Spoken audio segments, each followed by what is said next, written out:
Hi, welcome to Jeremy Pryor's podcast, or what I like to call Jeremy Pryor Unfiltered. I'm his daughter and producer, Kelsey Gall, and we are excited to bring you seasons of content all the way from Tolkien to theology, from business to family. If you like to contemplate deep philosophical ideas across a wide range of topics, you've come to the right place. Make sure you give us a follow so you don't miss out on future episodes. Hey guys, I am here with my daughter, Sydney Grace Pryor. Sydney, how you doing today? I'm doing pretty good. All right, so I bribed Sydney into hanging out with me today because this is like a very last minute thing. I'm trying to figure out if our family can pull off something a little bit unique, and that is some kind of regular conversation around things that I'm reacting to this week, pieces of content that I find really interesting. And I thought, man, it'd be so much fun to have a conversation with my kids and other members of our family. And so I thought about this a couple hours ago, and Sydney jumped on, and so we're going to have a conversation. She has no idea what we're going to talk about here. So I'm going to surprise her with some clips, and then we're going to, get her reaction to any of these thoughts. But this is a place where I just would love to just process some things I'm just working through in real time, and practicing a little free speech. So it's going to be fun. By the way, Sydney has an awesome YouTube channel. She's a booktuber, which is a thing that's amazing. So you can find her at Bluegrass Bookworm. Yeah. Yeah. Okay. So if you're looking for fiction, you're not quite sure what's coming out that's good, Sydney is reading lots of genres and is giving lots of awesome reviews on how those books are hitting her. And so I love her channel, and you can subscribe and get all the Sydney you want. So, but yeah, we're going to talk through a few things today. So I've got a few clips. So I want to play these things. We'll see how this works in terms of the technology, but here's the first clip, and then I'll play this, and I want to talk through this. So just to set this up real briefly. So Vivek is a candidate for the presidency, and he is kind of really representing a kind of interaction that I just rarely see politicians be willing to do. I think he's both really desperate to get attention right now because he's kind of behind in the polls, but he's also extremely good at this. And so one of the things I wanted to take a look at is I feel like when you encounter in real time somebody, and in this case, this is really an LGBTQ plus activist that he is encountering. And I was fascinated by the way he handled this. So I wanted to just make some observations, and Sydney, get your take on this. So here's what happened. And so she's already kind of stood up and interrupted him and heckled him. And so about some of the things saying, and wants him to address this issue. And this is what happens. Okay. In this town, LGBTQ is a serious situation in this world today. There are children that get bullied because they are gay, they're lesbian, they're transgender. I don't need that. Okay. You're welcome to have it if you want. You get to ask your question, but after that, you're going to hear me give my answer. So I'll let you finish. I think that was a really good move. Like he's like, we're not going to have a one-way conversation where I blast you and you run out, or you blast me and you run out. My condition is we have to have a conversation, and as long as you're up for that. So I think that's a great way to say it. And this actually, you'll see how this affects the way this actually plays out. What is your stance on LGBTQ? Good. Thank you for your question. I'm going to answer it. I'm going to go into a level of depth that I don't usually go into on a campaign trail, but I'm going to do it because you asked the question. You deserve an answer. LGBTQIA, there's so many letters, they've just added a plus at the end. That's where we are now. What's going on?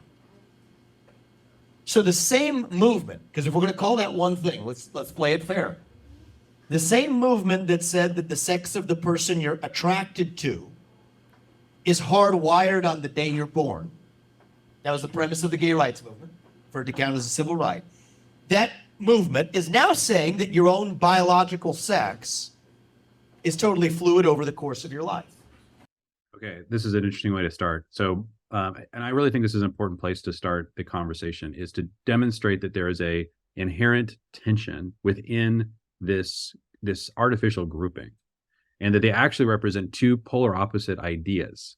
One idea that has been within the gay community that has been advocated for, and was the primary thing I was told when I was growing up, was like, they're born this way. It's you have to accept them because there's nothing they can do. There's a feeling that's coming from their biology, and nobody really knew where it was rooted. There was a constant search for what was called the gay gene, but the basic idea, and I agree with the premise that I don't think that gay people are choosing their orientation. I think some do, but I would say that it'd be an unfair characterization to say that they're heterosexuals who have made that feel the same heterosexual impulse as I do, that made a decision to become gay. That's not by and large the way that people experience this orientation. Yeah.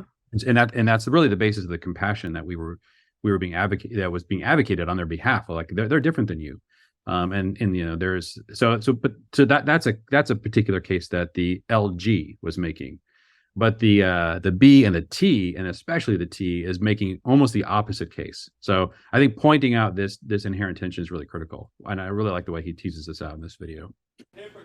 You can't believe both those things. Well, I think I'm going to get to a deeper say. That's where I was about a year or two ago, but I think there's something deeper going on. I'll tell you what it is. So the same movement, and by the way, let's think about the women's rights movement in this country, which said there's many ways to be a woman. You can have long hair, short hair, you can wear a skirt, you can wear jeans. Now says that, if actually you want to behave a certain way, that means you're a man. So I think that the hypocrisies go all the way down. And I'll tell you what's going on. You can't believe both of those things at the same time if you're operating according to principles of sheer logic. But you can if you're adopting a faith, a cult-like belief system. So this is controversial for me to say, but I'm going to tell you what I think. So if you guys are just listening to this, the activist, she's just barely trying to hold on while he's saying this, but and she would be out of there by now if he hadn't made this deal with her. So it's really interesting to watch her squirm and what happens keep playing out. I believe that transgenderism specifically is a mental health disorder. Okay, now she's going to react. Believe it's a mental health condition. Okay. Well, no. We're going to finish this. This is good. We have to have open conversation in this country. But I don't think the compassionate thing to do. Health disorder. What? It's how they feel. Well, let me. If I'm going to give you a chance to respond if you'd like, but we can't have an open debate in this country if we're not able to state our views. That's how they feel. So she's walking out, but as she's walking out, she's saying, "That's how they feel. That's how they effing feel." That's against. So she's yelling that over and over. Watch how they handles this. That's how they feel. And you know what? I'll tell you a story, and you deserve to hear this. I met two young women in this race about 6 months ago. So she's at the door now, but she won't leave because now he's saying, "Hey, I'm going to tell you a story." So brilliant. I'm like, oh, this is such a master class. Their names were Chloe and Katie, two young women. They're in their 20s now. Both of them had their breasts cut off. One of them had her uterus removed. Okay. They're in their 20s. They regret that decision. One of them wants to have kids. She'll never have kids. The other one will never breastfeed her children. They'll never be the same because they had that done to them when they were teenagers. So no, when a young person shows up and says, my gender doesn't match my biological sex, they're asking for help. But you just said 20. That's not They happened to them when one girl was 13 when it happened to her. She's in her 20s now and regrets it. This is what's wrong in this country. We will look back at this and say this was barbaric that we allowed this to happen in this country. That is not compassion. That is cruelty. And so I don't think the right thing to do is... You see what she's nodding? That one line is the ultimate line when you're having this conversation. because so the way you win any debate, if you care about the person you're talking to, the primary thing you have to do is adopt their values and then show how your beliefs do a better job of achieving their values. Her value is compassion. She's saying they feel this way and you have no compassion for them and I'm leaving. And so when he then tells a story about somebody who, if you have any heart at all, these two poor girls who were teenagers, like young teenagers, when they had this irreversible surgery done to them, to affirm that is not compassion, it's cruelty. And so as this activist is at the door nodding to what Vivek is saying now, because he just took her values and demonstrated that his position is better at protecting these children. I'm not going to villainize those people. You don't villainize people who are going through suffering, but you have to be willing to say when a kid shows up and says, my gender doesn't match my biological sex, you have to be able to say, what else is going wrong at home? What else might be going wrong at school? Get to the bottom of what's going on. Help that person with compassion. So she's shaking her head now, but she's listening. Like she's listening. She disagrees. She doesn't like the fact that he's suggesting that maybe there's something that's beyond just purely innate that's going on within this person. But she's listening with dignity. So my view is this: if you're an adult, you're free to live your life however you want, as long as you're not hurting somebody else. If you're a man, you can dress how you want. If you're a woman, you can dress how you want. Identify how you want. We're a free country, and I'm not going to stop you. But kids are not the same as adults, and we have to protect our children. And I'm going to go further than that. Now she's walking back because he said we have to protect our children. See, again, anything that fits her values, he's going to win that argument. And so we need to have compassion. She nods her head. We need to protect our children. She's going to walk back to her seat.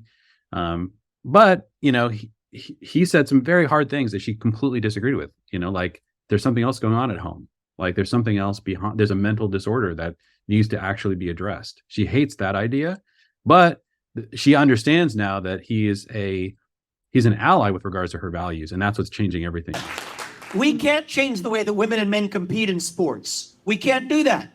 We can allow you to live your life the way you want to, but we can't change the way that we operate in our own life. And I'm going to finish this thought, and then you get to respond, because I think this is good. We don't do this enough. Open debate. I love this. I think what we've had in our country before is a tyranny of the majority.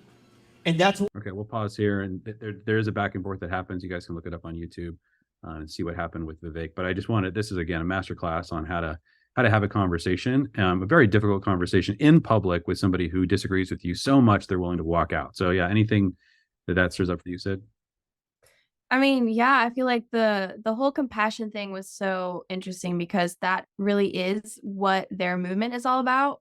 Like we can, you know, since they don't believe the same truths as us, since they don't believe in the same God that we do, then it's like understandable. Honestly, like if I didn't believe the things that I did about how God made humanity, I might, you know, be on their side because the compassion is important. Like it is like what you were saying before with the LG, like I can really understand where they're coming from. And we don't want to like not have compassion for people like that. And so to acknowledge like, I'm the same as you. I'm the same as you. I want to have compassion for these people was such a good point. And like, it made her listen. Yeah. And I think that's an important point for like all of us Christians to make, because that is also a big part of our faith. Like that's something that we and the sympathizers of the LGBTQ community can like agree on. Right. So that was a really good point to bring up. And yeah, I feel like it's so good because then you can say, don't you have compassion for these kids that do regret their transition surgery? Because then they'd have to agree, because it's like, don't you have compassion? Isn't that your whole movement? That's right. So yeah, you have to adopt their values. If you because there are values that they don't share, and that's kind of part of what's not being maybe fully understood, and that is that, you know, Vivek, being more of a conservative, is going to have, you know, values around like norms that she's not going to agree with. So he could bring those up, and he does bring those up, but he makes sure that the move is you start with, and I love the way he started, like here's the way we're going to have this discussion. he stopped talking when he realized she was offended and about to walk out and say, we're going to have a discussion. We don't do this enough in our country. Let's make sure this happens. I'm going to talk, then you're going to listen, then you're going to talk, I'm going to listen. And so, yeah, played it out. It was well done. Just wanted to see, show this can be done. It can be done in public. Obviously, there's some people who will hang with this better than others, but man, that was well done. All right. Yeah. Do you have something else you want to say before we move on? Just the thing about the whole open debate, like I feel like we've gotten just way too used to the whole like us ranting, like especially with TikTok and platforms like that, where you can just like anyone would, no matter the credentials or the life experience, can just can rant to a camera for like a minute and then post it, and then like if they get backlash, they can ignore it or they like whatever. But it's so different when it's like in-person debate. Like I used to watch the something about Crowder. Oh, yeah. That one guy, David Crowder or something. I forget his full name, but he would like go out and say like, I believe there are two genders. Come like disagree with me. Like let's have a debate about it. I feel like that's so good. That's something that like our side, like the more conservative people are more comfortable with that for some reason. Yeah. And I think I don't really exactly know why. Maybe it's because the other side is so like compassion based and so like emotional based, and like that's how they feel. Like that's their argument. And then for us, it's like very logical and like it's a lot easier to debate on it. So maybe that's why. But it's like it breaks down so quickly as soon as you start an open debate. Their side gets so like uncomfortable that they want to just walk out. Right. So yeah. Excellent. All right, guys. We are going to talk about another topic here. So there was a conversation on Conversations with Coleman Hughes. He's an atheist, but a really honest thinker. And he has a conversation with Mary Harrington, who was a radical feminist who has really been changing her mind on some things and just kind of really describes the process that she's gone through. And she's also, I don't think she's a believer, but she's definitely thinking through things from almost a theological lens. She talks about that as well. So she's in some kind of process with this, but this conversation was so honest and so interesting as they were diving into the whole conversation around feminism. So I wanted to play this for you and see what you thought. But I mean, but this stuff goes all the way down, and honestly, it's just much more freeing if you accept it. And I suppose just to concretize this a little bit, the point where really I've found myself framing this for the first time and really coming to some sense of peace and reconciliation with my own body, having been at war with myself, through eating disorders and extreme physical practices and you name it. I've tried everything at one point or another to try and wage war and gain control over my physical body. I have a very ambivalent relationship with my own embodiment. But the point where I managed to find some sense of peace with my own body was in having a child. Because that was the point at which I realized just how much of it I wasn't in control of, and that in fact there was something freeing about that. I mean, feeling another human being in your literal viscera is a very sort of decentering experience, I think, is probably the best way I can, being kicked in the ribs from the inside, and realize, this isn't something terrifying. This isn't sort of H.R. Geiger body horror. It's the most wonderful thing in the world, which, from the perspective of somebody who's been raised to think of their own embodiment as inviolable or as an imposition, just reads as straight up body horror. But it's not like that. If it's a wanted pregnancy and you're in a happy relationship and you want a kid, it's not. It's not body horror. It's fantastic. It's incredible. But what really blew my mind was discovering that the sense of being more than one person but less than two people goes on for a long time after your baby's born. Like, my daughter was born, and for a long time afterwards, it felt as though she was still part of my own body. It felt very much like I'd grown an extra limb, which was somehow weirdly not attached to me anymore, but was just over there in a crib. But like the desire to care for, to secure the well-being of this other part of my body was just every bit as strong as it would. So part of what I wanted to point out, so she's going to get into kind of the feminist implications of this, but I think that part of what she's articulating now is her journey out of radical feminism, and it had to do directly with the bodily elements of being a mother. And I think this is so important, I think, for young women who haven't had children, to have these conversations about what motherhood really feels like, and what once you experience it, what it starts to do to your beliefs as it would be, if it was my own hand. If I saw sort of immediate proximate danger approaching that extra part of me over there, I'd take evasive action just as urgently as if I, as if there was a car rolling towards my fingers. It's that visceral. And yeah, it's incredibly hard to describe unless you've been there. It's like going through the looking glass. Right. The only time I've ever crashed a car in 20 odd years of driving was damaged a car was trying to get the car around a tight corner with my hungry baby screaming in the back, and I literally couldn't think.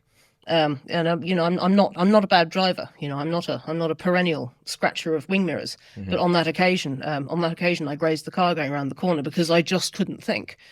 Because she needed me, and her physical need for food was so overwhelming that just pretty much all my capacity for spatial reasoning or contextual thought or really adulting functioning at all as an adult except to tend to her needs had pretty much completely shut down. So part of the reason why I think this is so important is that this experience, when you're anticipating this experience, this is the reason for the patriarchy, and this is what's never being really articulated. The reason why men have power in a society is to protect women at this level of vulnerability. And this is what she's saying. This is what she was trained to hate as a feminist, was this insane vulnerability that she was going to feel about having a child. Like, first of all, her own body transforming and all of the elements of that. And do I embrace that or do I hate that? And then to realize that she embraced it. But then once you have a baby, the vulnerability just continues. And then, so basically what you want to do is create a society in which a woman, a mother, could have 5, 6, 7, 8 children, like be pregnant and having babies for 20, 30 years and be in a situation where she's well protected. And so what would it cause to create a society like that? I would say that's the society that most cultures would naturally create, which is what, feminists call patriarchy.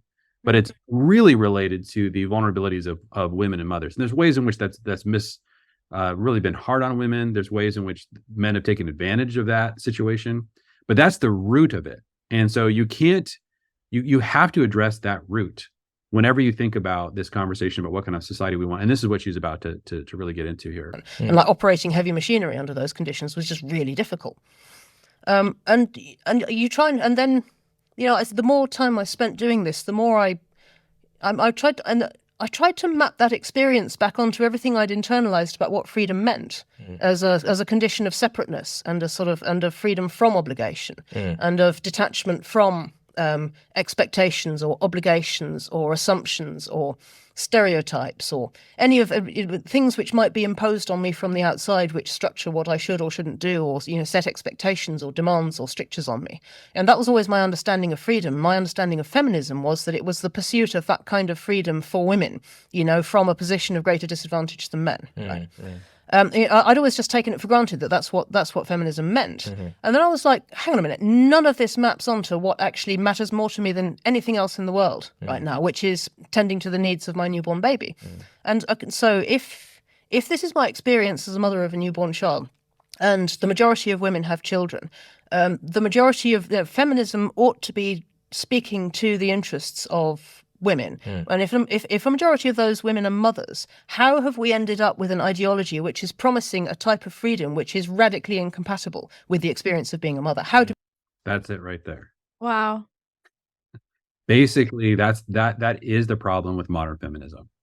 It is, and they want to hide this, but it is radically incompatible with the experience of being a mother, because there are things that motherhood creates that the idea of a traditional family and having a father who has a sense of obligation to protect and provide for his family, that creates a much better scenario for motherhood. But that also can create a society in which women in the workplace are struggling to compete with men, and for all kinds of reasons. And there's ways that that's good and ways that I think that can be improved and that we need to resist. But in general, this is the real root of the issue. And so we'll listen to one more thing that she says about this, and then I'd love to get your thoughts on this. How did we end up with a mother-shaped blind spot? This just doesn't make sense. And that, I guess, that started me. That was the kind of head scratcher moment, pushing my baby in a buggy around small town England. which that's which amazing. kind of started me on asking the questions which led to the book. All right. So yeah, Sydney, what does that stir up for you as you think about this the way that Mary Harrington's describing the tensions of feminism? That's so good because I feel like she was kind of starting off with how she was at a place of like self-hatred Yes. and how it kind of spurred on or was even like aiding to her feminist tendencies. I feel like so much of feminism is at its core hatred of women, Right. like in Love what we are supposed to be. Like it's like self-hatred. You have to hate the fact that your body does this thing and you have to actively fight against it. Birth control, like don't have kids until you're maybe if you're 30 something and after you've like chased all that and now you're a boss, like you can maybe then you can reproduce. But it's like it's so counterintuitive to what we were built to do. And it's like you have to just completely ignore and deny everything that we were naturally given as women. And so it's like it's so understandable that feminists would have like so much self-hatred and like they would struggle with the fact that they are vulnerable and they need men. And especially when they are doing the thing that their body is made to do, which is have kids, they especially need men. And so I feel like they just hate that. There's so much hatred of our identity.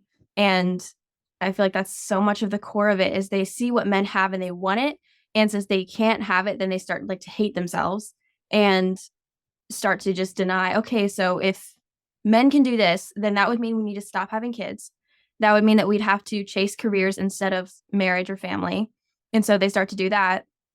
And it's never, maybe they think it ends up good because they are successful and maybe rich and all that, but then they're not able to experience what this woman has experienced and like which is really the fullness of what womanhood means. And like, not to say that you have to have a child in order to like know what the beauty of womanhood, but it's like, it really is like the extent and the like most woman you can experience. And like, yeah, that was so good. Just how she was describing, we like this is so incompatible. Like feminism is so incompatible with my experience right now with a newborn child. If I was to act like a feminist right now, it would be to my child's detriment.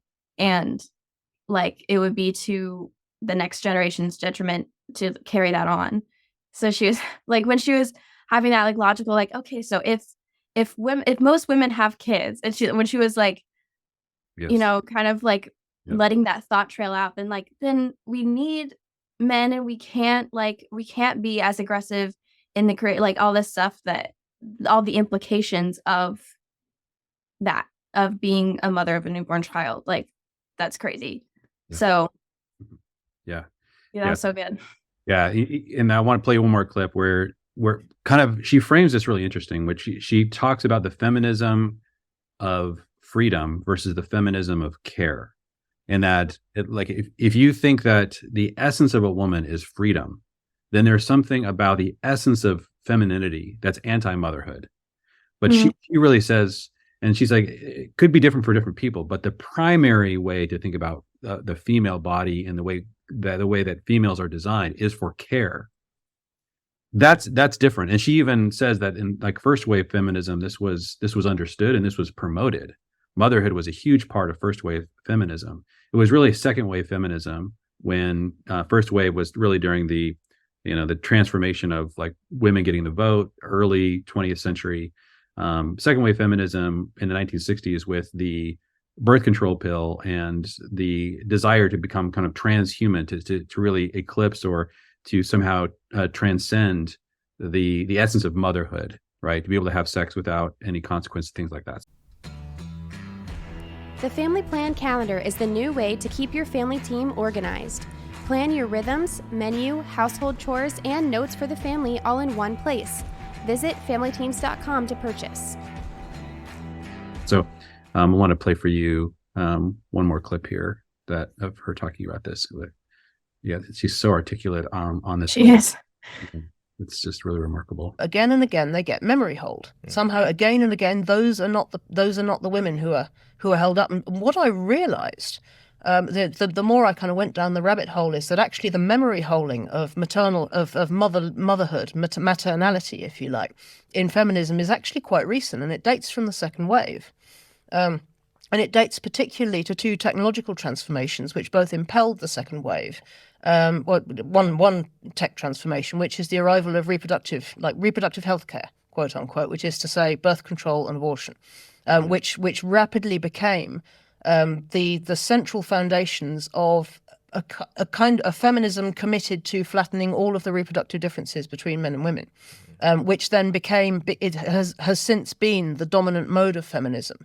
And because we have those technologies which give us the illusions that we can flatten those differences, we can therefore pursue this project of total sameness between the sexes, even if actually in practice it still turns out not to be true, because there are still 1,000,000,001 ways that we're different, and there are still 1,000,000,001 ways in which more often than not we want to be different.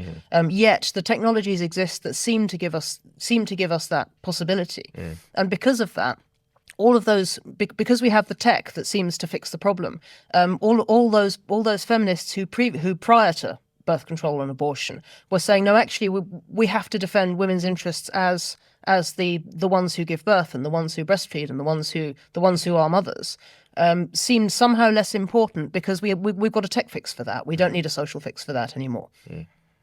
And so all of those feminist voices have been relatively marginalized ever since, and the winners kind of wrote the history books. Right. So the feminism of care and of maternality and of embodiment has been kind of sidelined, and we have a feminism of freedom, which very importantly is underwritten by biotech.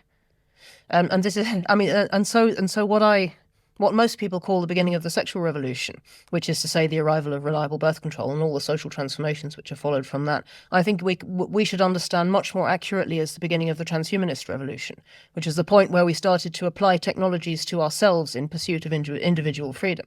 So in a sense, and it began with women, and it began with liberal feminism. In a sense, we industrialized ourselves in pursuit of individual freedom. And we've been going further and further down that track ever since. Dang. Yeah. What are your thoughts on She her? is so articulate. That's crazy. We have industrialized ourselves in the pursuit of individual freedom. Wow. Yeah. But that is so interesting when she was like contrasting the two waves of feminism and how the one was completely sidelined. And that's kind of like what I was saying earlier, like that feminism, which is actually like celebrating femininity and what makes a female, it was like sidelined in favor of making females more like males. Right. And what that included was the inability to carry a baby. So like that's so celebrated, that is so protected by feminists, the ability to stop themselves from having kids. And that is so counter biological, like counter our nature. And but that is now feminism. That is now like the apex of femaleness now is so confusing. It's like we're celebrated the more that we're like men. Yeah. So. Well, this is why the framing of what is the essence of being a woman? Is it freedom, right? The feminism freedom, or is it care? And it's okay to have people that value those different things, but once you claim to speak for all women, then you're saying that the value system that I'm bringing to the table of freedom is the highest value that women have and ought to have, and that's just not the experience with the majority of women. And now that may be the experience of the majority of scholarly feminists, right? And this is kind of, I think, where the kind of single women who have not really pursued motherhood primarily don't represent well the larger body of women. And so she's just kind of taking a big step back and saying, why can't feminism properly represent the desire to care for children, the desire to be mothers, but it's understandable that there is a huge tension between freedom and care. Yeah, this is one of the reasons, by the way, too, going back to kind of our previous discussion about the LGBTQ. I think part of what's actually occurred to women is that the maternal drive for care has been changed or has been transitioned from the family to these oppressed communities. Yeah. And so you're not going to destroy the biological essence of women by these technologies. And this is part of Mary Harrington's point, is that we think that these technologies, because they solve for one thing, but there's a billion other things that they don't solve for. And so you're not going to actually transform women into men. You're not going to actually transform women into people who care more about freedom. And this is why what's fascinating, what's happening on university campuses that are increasingly being led by women are creating these safe spaces, and there's an obsession with care that's happening because the maternal drive has moved out of the family into a lot of these institutions, and we're not having a proper conversation about, like, female care is such an incredibly powerful thing. And I say often that I think communism, for example, is a great idea for a family, right? I'm a communist with my family, and I'm a Democrat when it comes to my city, and I'm a Republican when it comes to my state, and I'm a libertarian when it comes to my country. I am an anarchist when it comes to the nation or the world, because every scale has there's different things that can work at different scales. And so what happens is, I would say a large number of women have small scale intuitions about this area of care, right? Care doesn't scale really well, right? It's very difficult to care for millions of people. Like, how do you know what they really need? But it's really great to care for 5 people.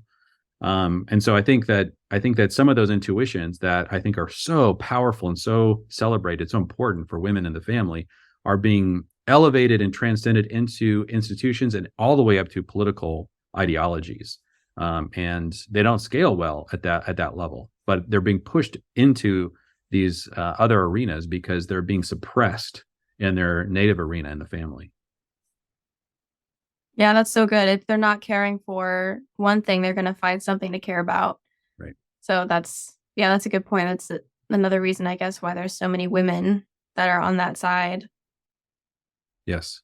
And why a lot of women go into caring career paths. So much of the gender pay gap that has been explored lately oftentimes does not really take into consideration the feminism of care. In other words, men tend to go into lots of arenas that scale far better because they're really more interested in ideas and in things than people. And so even when you get all the way down to what happens inside of a law firm or inside of a particular career path, you have men and women oftentimes, when you start to look at these things at the statistical level at scale, you start to see men, choosing things that are not nearly as aligned in care of people. And this allows them to, just all the way to, I'll work 80 hours a week and not show up at my kids' games. Whereas a mother who's in that same law firm is like not willing to make that sacrifice. And for good reason. She cares more about her family. Well, she's going to struggle, getting promoted at the same level and being paid the same. And so once you control for all of those different elements, I think that you start to see this pay gap really shrink and in a lot of cases disappear. But I think that we don't want to talk about this because there's so much in third and fourth wave feminism that is obsessed with freedom, all the way to the degree that we can't even think about this from the perspective of a mother. So much there. I encourage you guys who are listening to this to listen to Coleman and Mary Harrington's full conversation. It was an absolutely remarkable conversation. I think that she's articulating this so well. All right, last clip I'm going to play for you, Sid, then I'm going to let you go.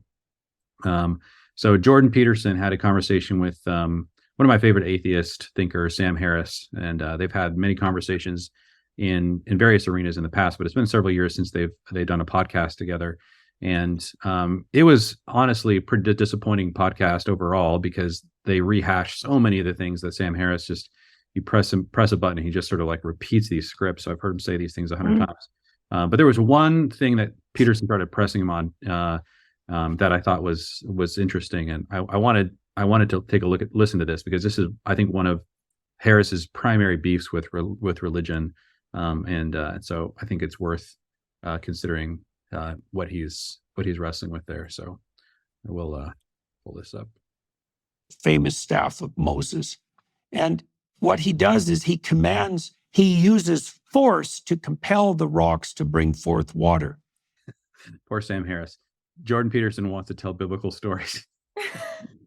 He's sensitive to biblical stories, and you can tell Sam Harris is being very patient at this point, but he's gonna get his time. Instead of convincing them to do so verbally. And he is punished very severely for that, because God tells him that because he used force where he could have used the logos, he could have used linguistic communication, he'll die before he enters the promised land. And so it seems to me that your objection to the religious is fundamentally, given your belief in a transcendent good, given your belief in the reality of evil, given your notion that we do have an intrinsic directionality, given your idea that we need to believe in the genuine existence of a moral landscape. So one of the things you'll see, Peterson thinks that Sam Harris is basically a Christian.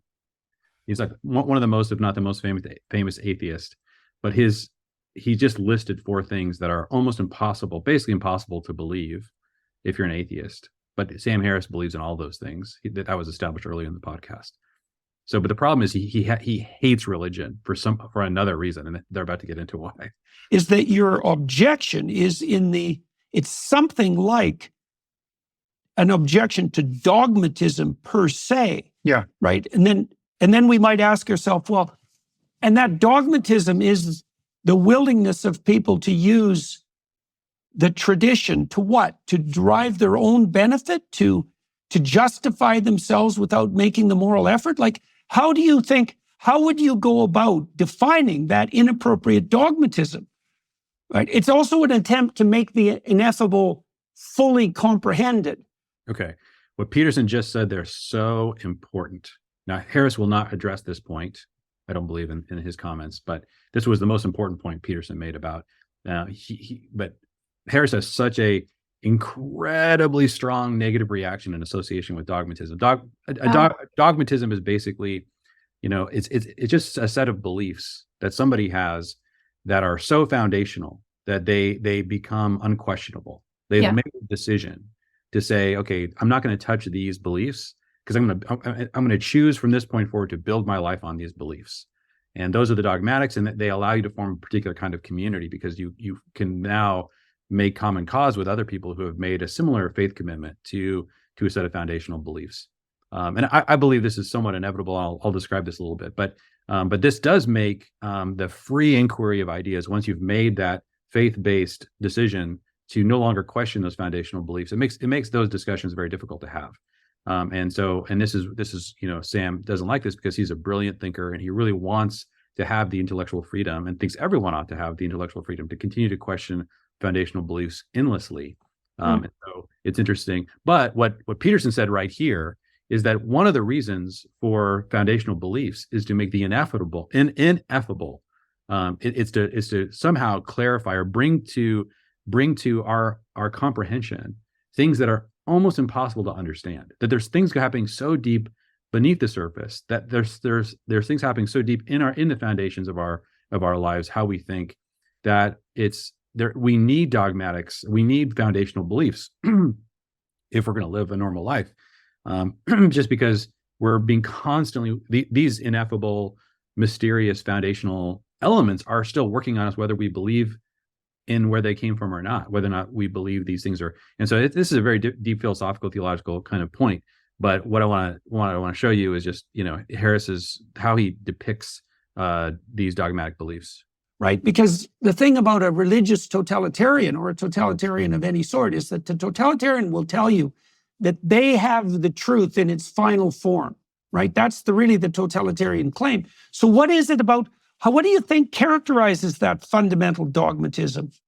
Well, first I would point out that it's only in religion that the concept of dogma is not a pejorative. In fact, I mean, in the Catholic context, it's explicitly a good thing. I mean, there's no embarrassment over their reliance on dogma.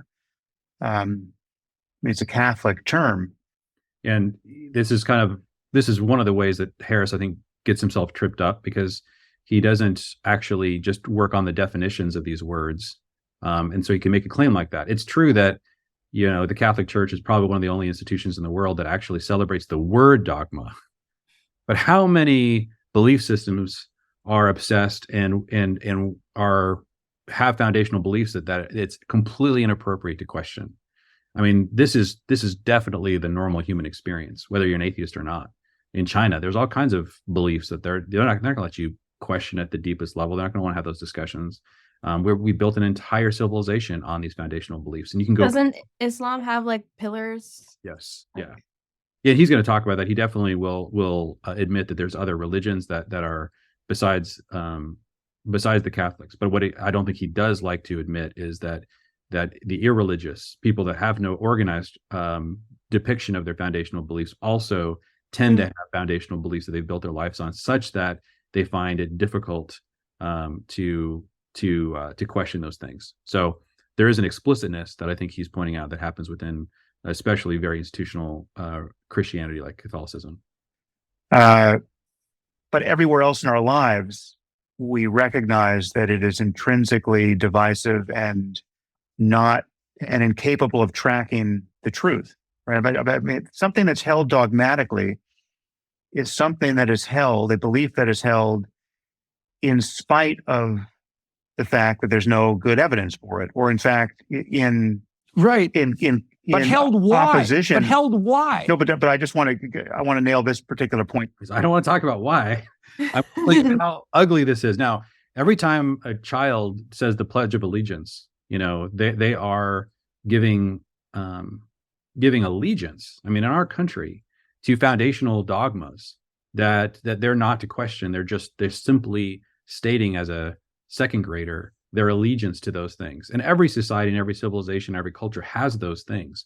I do think that's something that's difficult to grapple with. But this is not a problem with religion. This is because, and this is what Peterson's saying. Why? What he's saying is, in order to make any decisions in your life, you have to. There's so much that happens beneath the surface. There's all this hierarchy of values you have to already adhere to live a normal life. And nobody's going to question those foundations, the things that are at the absolute bedrock of that hierarchy. If they do that, they're not going to be able to live a normal life. And so I think that Harris always is trying to make the case that this is a uniquely religious problem. And this is a problem, but this is a problem with the fact that there's a million things we don't know about the world, but we have to live anyway.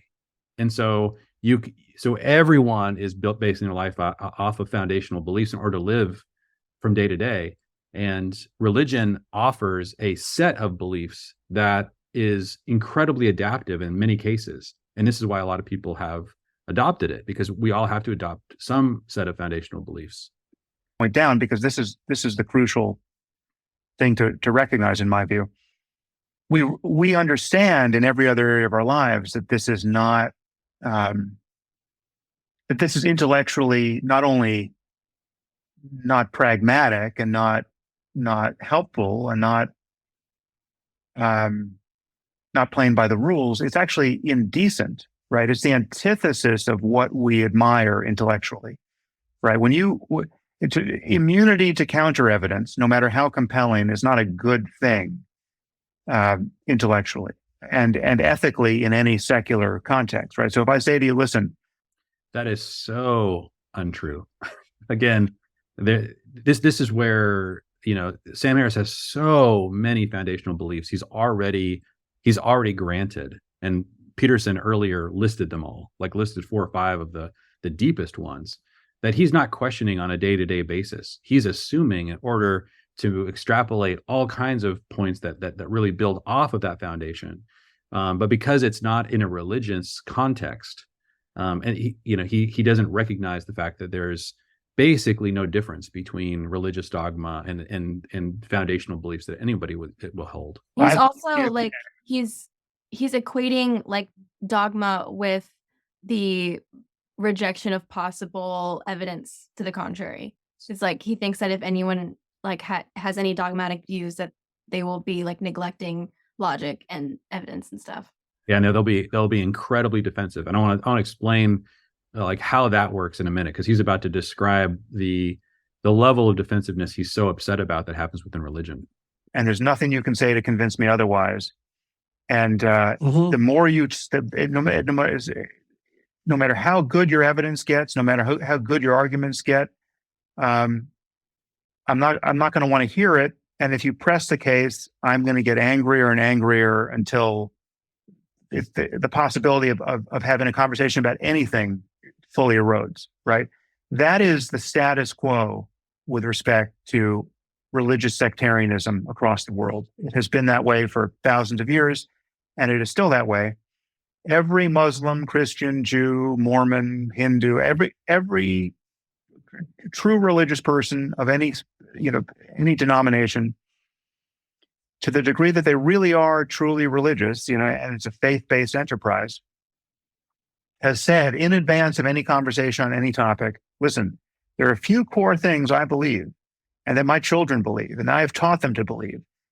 And I don't want you meddling in any of that stuff, right? And I'm going to get pissed off to the point of violence, or at least I will be tolerant of the violence of my co-religionists if you push too hard on this particular door. Okay. So interesting. Okay, so I want to talk about that, because he's basically describing something. So he says, if you keep pushing, you keep pushing. He said within religions, there's this set of foundational beliefs that cannot be questioned.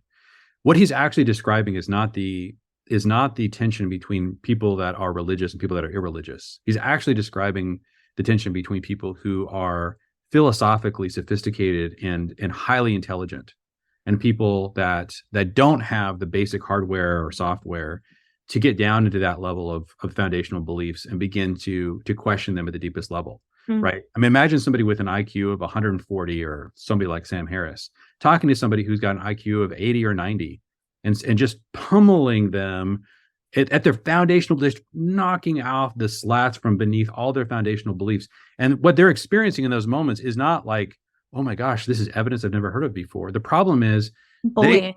they don't think that deeply about things. And this is the human condition, that there are people who, because I'll say for myself, I love it when people want to have conversations about my foundational beliefs. I set up intentional times where I build a fire in the back, get some cigars and bourbon, and invite the smartest people in my life that disagree with me over to question my foundational beliefs. I love that kind of discussion. I'm not getting pissed off. I'm not at all experiencing what Sam Harris is describing, because I love those conversations, and I feel like I am built to have those thoughts, and I recognize the fact that's sort of a unique part of the way that I live. Most people don't spend their time reading philosophy, reading theology the way I do, right? And so, but a lot of people, what happens in a lot of cases is you have somebody who's raised in a family, and I've seen some of the most militant atheists I've ever met were highly intelligent children raised by parents who were less intelligent than they were. And as they were getting older as a child, they began to ask questions that their parents never asked. And so then they start attacking their parents' foundational beliefs. And the parents don't know what to do, right? And so the parents begin to defend their beliefs, not with like highly sophisticated philosophical and theological arguments, but they just start to circle the wagons and get angry the way that Sam Harris is describing. Again, not because the ideas are so sophisticated that no one in the world could ever, counter what they're saying, but that particular mom and dad are incapable of really having that conversation at the level that their child needs it. And so then they realize, Ricky Gervais has this hilarious bit he does where he describes the moment he became an atheist. Basically, he had a single conversation with his mother where her response was basically to distract him or something when he was having a really major, and he realized at that moment, he's like, oh, you don't know what you believe. And then he lost his faith. That I think is a very common a very common experience for a lot of atheists. Wow. Again, they have a conversation with the people in their life, but what do you do when you are the smartest person in your family and no one in your family can defend the faith? That's a really difficult experience for both sets of people.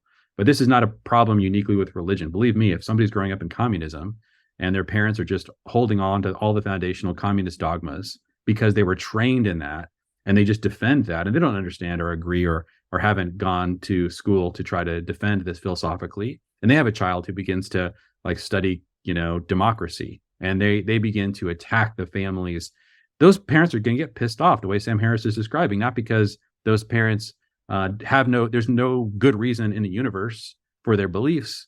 It's they're not capable of having the conversation that child needs to have about that level of foundational belief. So I think this is such a dishonest way of having this conversation. Like can't we admit that this is the way? This is not a religious problem. This is just the state of humanity, that we have very different people. And Sam Harris is on a podcast with Jordan Peterson. Jordan Peterson is not getting pissed off. I mean, if he is getting pissed off of how unsophisticated some of these arguments are.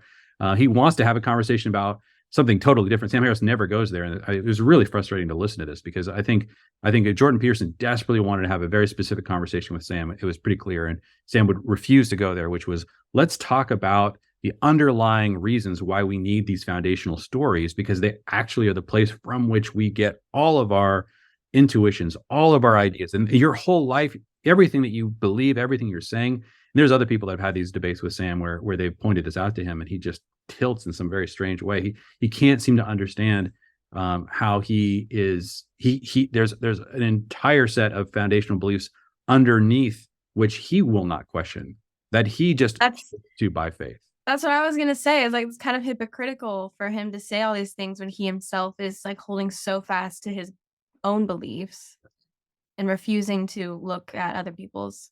Yeah.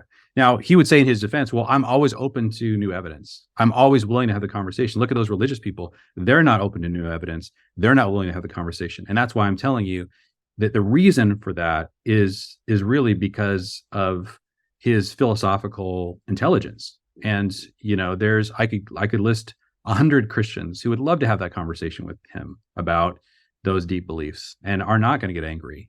And so there's a lot of Sam Harris's basic view towards the world is an assumption that everyone could be like him, that everyone is at his level of intelligence. Most people just want to get on with their lives. They want to raise families. They want to work a blue collar job. They need to have foundational dogmas so that they can get on with what they really care about in their lives. But what we really need to be careful of is there are theologians, there are philosophers who desperately do need to be having these conversations because everyone else depends on them, right? There's a famous saying that we all think the thoughts of dead philosophers. And so every person, whether or not they're philosophically minded or not, is still being incredibly influenced by the theology and philosophy of other people who have had these deep discussions and these deep debates. And so it's just important. And to not say that there's like two tiers in terms of like importance or value. I think it's amazing that there are different people. I'm so glad there are people out there that don't want to spend all day talking about philosophy and theology, but want to build houses and roads and want to care for children. And I mean, there's so many other worthy things to do with our time and our lives, but there are a subset of people that do need to be having these conversations. And I think that Sam Harris is constantly using the fact that 90% of the people in the world do not have an interest, or in some cases even the capability to have conversations at the level he wants.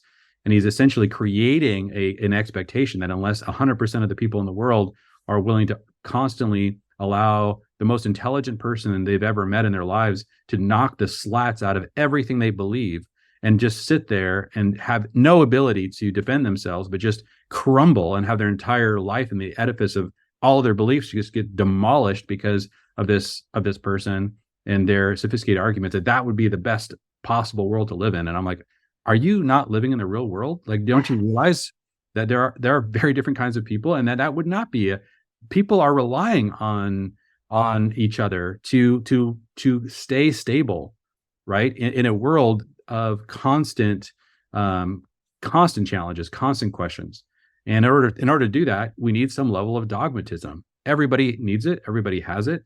But the intellectual people should should be willing to always listen to new evidence, and the people that aren't wired for that are going to simply hold to their faith and just get dogmatic about what they believe. That's the way the world is, and it's not a bad thing. Yeah. Well, those are my clips for you, Sid. Thanks for interacting with me on that. Those are really interesting little clips, and hopefully we get to do this also in the future. So I'm constantly collecting these things, and you guys who are listening, let me know what you think of this idea. If you are interested in the Pryor family weekly roundup, we'll get Sydney back on here and other members of our family to look at some of these ideas, and go check out Sydney's YouTube channel. It's Bluegrass Bookworm, yeah? Yeah. Bookworm with a Y. Worm with a Y, the way that Tolkien intended it to be spelled. Mm-hmm. Awesome. All right. You guys all have a good weekend. See everybody. Bye-bye. Thank you for listening to Jeremy Pryor's podcast. Make sure you hit that follow button so you don't miss out on any future content. Follow Jeremy on Twitter and Instagram, as well as his Substack blog, all linked in the description. See you next time.